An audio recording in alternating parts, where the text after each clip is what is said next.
国际新闻来看，菲律宾首都马尼拉昨有几万人行上街头抗议政府贪污，少年的示威者嘛甲警察发生冲突，民众是烧链仔、牵石头啊，警方是用水炮甲催泪ga斯来驱离抗议的民众，有几个警察受伤，嘛有几个抗议的民众互抓起来。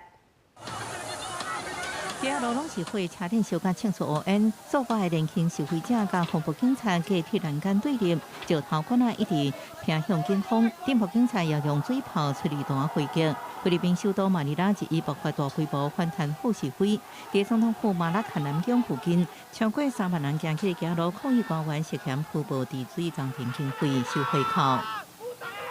Nandito kami para manawagan na tama na, sobra na. Tigilan natin ang korupsyon. 示威过程原本正和平，暗过伫出现聚会，大部分后边的青年向警方拍石头，讲害警局暴力，佮伫通向总统府的街桥附近放火烧一台红色桥卡车了后，冲突升悬，警方出动水炮、催泪ga斯，掠数10人，暗过原警有数10人受伤。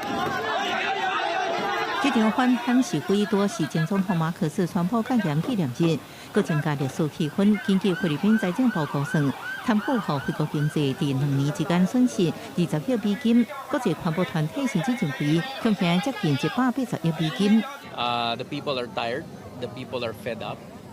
and the lack of government action on this very long-running issue of corruption